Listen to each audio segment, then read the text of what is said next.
Alright guys, Mark here. We got a lot to talk about.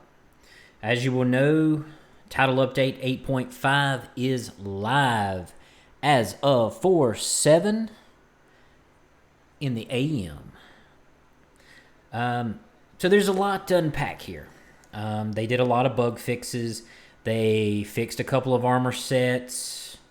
And the big news is the Black Tusk Nerf that many say was long overdue. Now, I can't say that I'm a fan of the Black Tusk. I feel like they're kind of overpowered. But it's not. They're not overpowered in their own right. It's the mechanics behind explosive damage that I feel like maybe makes them a little too OP. I don't know. But anyway, let's dive in. So first off, I'm not going to cover everything. If you want to read everything, I will leave a link to this on Reddit or something. I don't know. We'll see. First thing, the striker has been fixed. As you will know, hit registration was off on it. It wasn't registering all the hits that people were getting. If you quote unquote overshot the enemy, like where the innate ability of it giving you 15% more rate of fire, it would cause the enemy to just not register damage. So that's been fixed. Also, the stacks should be more consistent, so that's cool. They also fixed the short circuit buff because for whatever reason it wouldn't restart if you used it too often. I feel like that was something that was probably should have been looked at a little bit harder prior to launch, but that's just my opinion. They did add the checkpoint to DARPA Research Lab, so that's a big thing. I have wiped in there a couple of times and have not done the mission since, no matter what, on Heroic, because there was no checkpoint at the boss. And for those of you that don't know, that boss is pretty well ridiculous. It's even on hard mode, that boss can be ridiculous. So that had some additional changes, but we'll get to that in a second. You can also, control points have been a problem lately, not resetting properly. So what they did is they implemented a tool where changing the global difficulty is going to allow you to reset the control points. Not bad. It's a workaround. I feel like that sounds more like a Band-Aid than a fix, but it's one that I can live with. So hopefully you can too. Now, on to everybody's favorite faction, the Black Tusk. Those guys are douches, capital D douches. They literally can do everything times 100 that we can do. I don't know where they got off on making them so strong. I know they wanted to give us a challenge, but anyway, here come the nerfs. Now that everybody's like, what in the world is happening with these guys? Here come the nerfs. That's all I can say. The support station is now super turbo nerfed. They decreased the tick rate from every 1.5 seconds to 2 seconds. So I'm not sure how much of that we'll see, but it will make a difference. The elite support station now will only provide overheals one time per NPC. That is ridiculous. That is great news. The support station heal amount is now capped, so none of that off-the-wall crazy mess. Support stations no longer heal while affected by EMP and disruption effects, because that was a thing. I don't know, but I mean, I feel like somebody just straight dropped the ball on that one. I mean, their EMP can wipe us out from apparently across the room, and ours doesn't even shut down their control. Their support station heal. So I don't know, man. Anyway, moving on. The Warhound, the Grenadier, they increased the windup of their little triple shot because they need a triple shot of a grenade that can one-shot you. Anyway, they've increased the aftershoot delay of triple shoot, and they increased the cooldown on their moving and shooting ability. The Warhound Minigunner,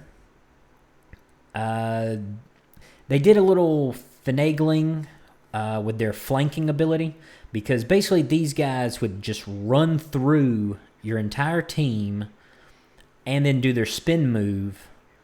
What they're calling, I don't know, it's a 360-degree spin that literally one-shots everybody.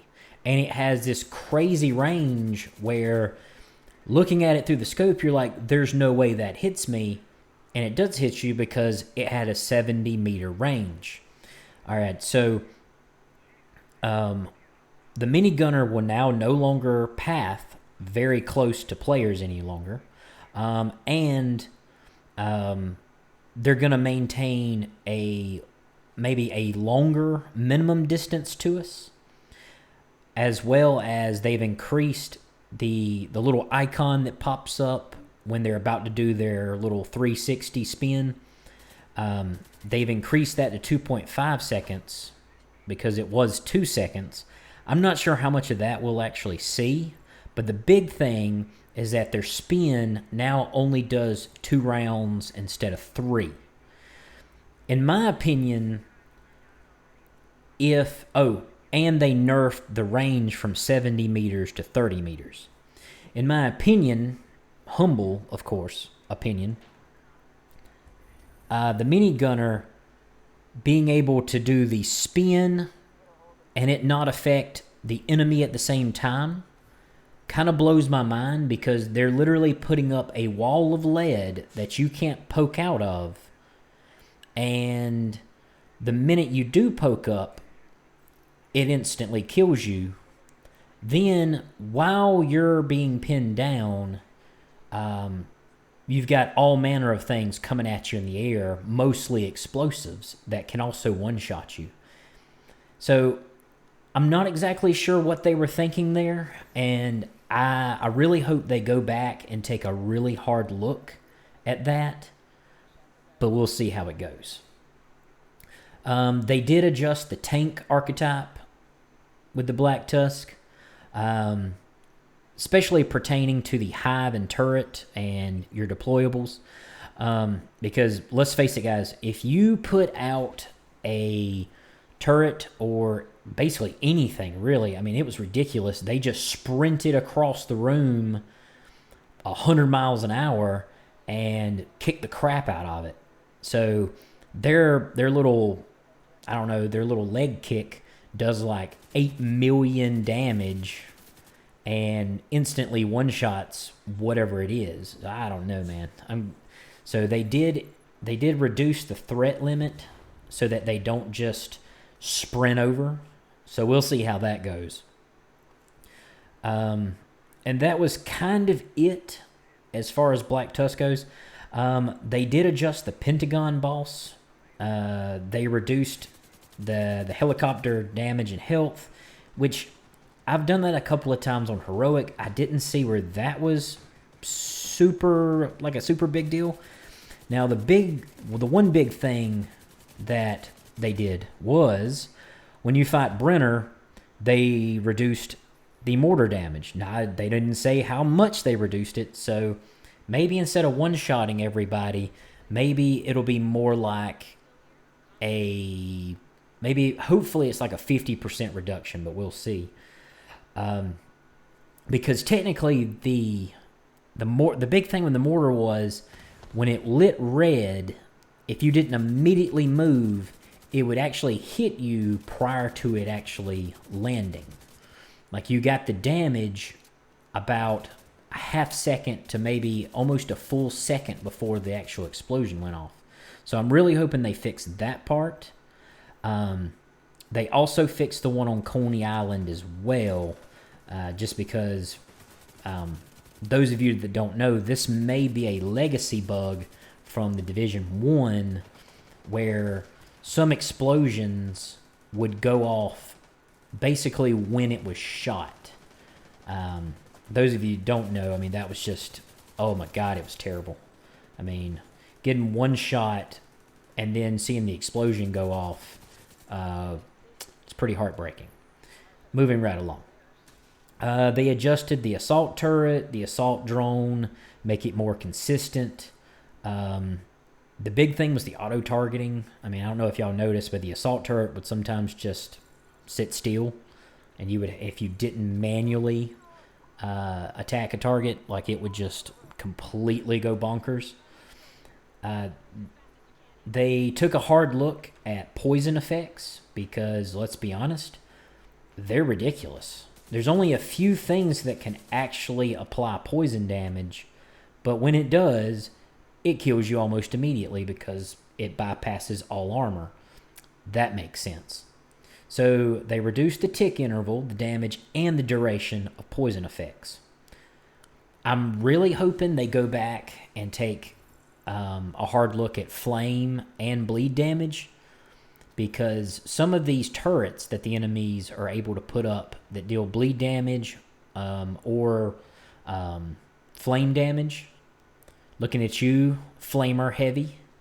I mean, it's like a laser beam and almost instantly kills you. I mean, I don't know. It does like 700,000 damage a second. It erodes, I mean, it just bypasses your cover. I mean, and that may be more of a heavy flamer problem than it is anything else. I'm not sure. But I know for a fact that they're going to do some adjusting with the Dynasty holster, just because having an ability that sets you on fire, like, no matter what, is ridiculous. Like, it does it. I want to say the cooldown on it is I think it's 20 meters out and it's every 40 seconds. So if you can imagine just sitting still and being able to set somebody on fire without actually shooting at them, there you go. They did increase EMP skills and shock effects to do more damage. The jammer is better. I don't know. I feel like that was just kind of like a meh. I don't know. I've never seen anybody actually run the jammer because of, how close you have to be. I take that back. I did have a tank one time that ran the jammer, but that was not very successful. Now, this being said, all these things are positive, and I'm extremely happy about it, and I hope everybody can be extremely happy about it. I mean, because some of this stuff was long overdue. Long overdue. And like I said, I know for a fact, I mean, they've already stated that they're not done. They're going to continue working on it, and we're going to continue probably pissing and moaning about everything. But, guys, they are working during a crisis, and it's kind of crazy right now. So I'm going to give them a big thumbs up on this. I think they might have went a little hardcore on some things and maybe not hardcore enough on others, but that's just a personal opinion. All in all, I mean, this is a good thing.